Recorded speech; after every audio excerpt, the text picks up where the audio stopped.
Human rights society నుంచి మన హైదరాబాద్లో అయితే ఈ బంగ్లాదేశ్ అల్లర్లపైన అండ్ బంగ్లాదేశ్లో హిందువులపైన ఎలాంటి అత్యాచారాలు చేస్తున్నారు వాటి గురించి అయితే ఒక సదస్సు పెట్టడం జరిగింది. సో వల్లీశ్వర్ గారు సీనియర్ జర్నలిస్ట్ మనతో పాటు ఉన్నారు. సార్ నమస్తే. మీరు ఇదంతా చూశారు కదా సార్, ఏమనిపిస్తుంది? ఇప్పుడు పక్కనున్న పాకిస్తాన్ అండ్ ఆఫ్ఘనిస్తాన్లో ఎలాగో మైనార్టీస్ అయిపోయాము అండ్ 0.1%, 1%, 5% వరకు అక్కడికి వచ్చేసాము. ఇక్కడున్న కాస్త 5%, 10% కూడా ఇప్పుడు మిగులుతుందా లేదా అనేసి ఒక రకమైన బాధలో భారతదేశం ఉంది. సో అక్కడ జరుగుతున్న అల్లర్లపైన మీరు ఏమనుకుంటున్నారు? మీరు విషయాలన్నీ మీరు చెప్పేశారు ఇప్పుడు, అది కరెక్ట్. అది అందుకని బంగ్లాదేశ్లో ఇవాళ హిందువులపైన, మైనారిటీలో ఉన్న హిందువులపైన జరుగుతున్న దాడులు కానీ, ఆలయాలు మందిరాలపై జరుగుతున్నటువంటి దాడులు కానీ, ఆ పరిస్థితులను చూసినట్టయితే ఇవి కనుక ఉపేక్షిస్తే, మనం అంటే హిందువులని వాళ్ళు ప్రపంచవ్యాప్తంగా ఉన్న హిందువులు ఉపేక్షిస్తే ఇది క్రమంగా హిందువులు బలహీనలుగా చూడబడతారు. ఈ బలహీనలుగా చూడబడిన హిందువులు ఎక్కడైనా సరే, ఏ దేశంలో అయినా సరే, వాళ్ళకి ఈ ప్రమాదం ఎప్పుడైనా పొంచి ఉంటుంది. భారతదేశంలో మనకి హిందువులకి భద్రత లేని పరిస్థితులు వస్తాయి ఇది మనం ఉపేక్షించినట్టయితే. కాబట్టి బంగ్లాదేశ్లో వాళ్ళ హిందువుల యొక్క భద్రత భారతదేశంలో కాదు, ప్రపంచవ్యాప్తంగా హిందువుల యొక్క భద్రతగా భావించాల్సి ఉంటుంది. అందుకని జరగాల్సింది ఏంటి, విషయం అంతా అందరికీ తెలుసు కదా. జరగాల్సింది ఏంటంటే మనం ఐక్యరాజ్య సమితి మీద ప్రెజర్ తీసుకురావాలి, ఐక్యరాజ్య సమితి దృష్టికి వెళ్ళాలి. ఈ విషయం ఒక సింహగర్జనలాగా హిందువులందరూ ఐక్యరాజ్య సమితికి మెయిల్స్ రాయాలి.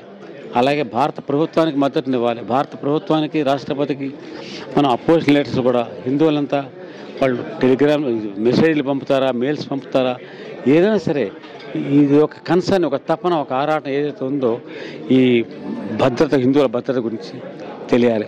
భారత ప్రభుత్వానికి మద్దతు ఇవ్వాలి. అంతేకాదు మనకి ఈ విషయం ర్యాలీలు ప్రతి పట్టణంలో, ప్రతి పల్లెలో ర్యాలీలు, ప్రదర్శన జరగాలి. జరిగితే ప్రపంచానికి తెలియాలి కదా ఇక్కడ ఏం జరుగుతుందో.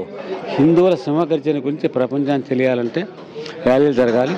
హిందూ ధర్మాచారులంతా ఒక ధర్మాచార సదస్సు ఢిల్లీలో జరగాలి. వాళ్ళు ఒక్క వాయిస్ తోటి హిందువులపై ప్రపంచవ్యాప్తంగా ఎక్కడ ఏ దాడులు జరిగినా ఖండిస్తూ వాళ్ళు మాట్లాడాలి. ప్రపంచానికి తెలుస్తుంది, ప్రపంచం కూడా మనతో ఉంటుంది. అప్పుడు ఇంకోటి హ్యూమన్ రైట్స్ విషయానికి వస్తే, భారతదేశంలో ఉన్న హిందువులకు అలాంటి హ్యూమన్ రైట్స్ ఇక్కడ పనిచేయట్లేదు. అండ్ పక్కనున్న పాకిస్తాన్లో అండ్ ఇప్పుడు బంగ్లాదేశ్లో కూడా అలాంటి హ్యూమన్ రైట్స్ కూడా అక్కడ అసలు పనిచేయట్లేదు. అక్కడ మందిరాలపైన మీరు ఇందాక అటాక్స్ అని చెప్పేశారు. అండ్ అక్కడ జనాలపైన కూడా అసలు వాళ్ళకి ఎలాంటి జిజియా ట్యాక్స్ వేస్తున్నారని మేడం ఇందాక చెప్పుకొని వచ్చారు. ఇలాంటి అసలు కనీసం వాళ్ళు హ్యూమన్స్ అయినా కూడా వాళ్ళకి ఎలాంటి రైట్స్ లేకుండా పోతుంది. అదే విషయమే అది కదా. దాని గురించే ఇప్పుడు అంతా మానవ హక్కుల ఉల్లంఘన బంగ్లాదేశ్లో జరుగుతుంది. దానికి బాధితులు హిందువులు కాబట్టి సమస్య అంతా వచ్చింది. అందుకని దాన్ని ఎలా తీసుకోవాలి, కేవలం ఈ మైనారిటీలైనటువంటి హిందువుల మీద దాడిలా కాకుండా మానవ హక్కుల ఉల్లంఘనగా తీసుకోవాలి అన్నది ఈరోజు ఈ జరిగిన సదస్సులో అందరి యొక్క అభిప్రాయాలవే.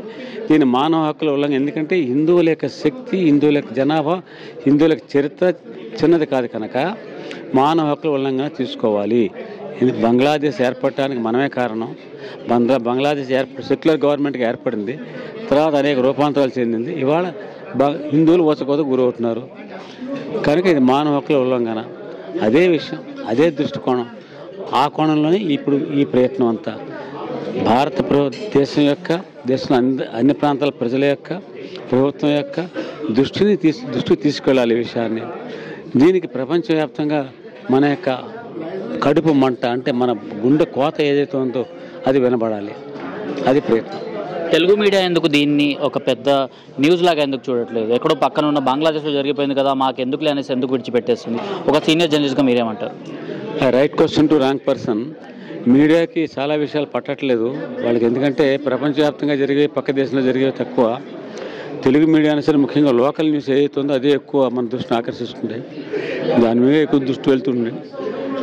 అంచేత మనకి ఏదో విజయోత్సవాలు లేకపోతే ఇంకేవో సంబరాలు వగేరా ఇలాంటివన్నీ మన దృష్టిని పక్కే మళ్ళిస్తుంటాయి పరిస్థితులు అవి. బట్ మీడియా మస్ట్ అండర్స్టాండ్, ప్రపంచంలో ఇవాళ హిందువుల కోత అనేది ఏదైతే ఇవాళ బంగ్లాదేశ్ జరుగుతుందో అది భారతదేశానికి పొంచి ఉన్నటువంటి ప్రమాదానికి ఒక సంకేతం.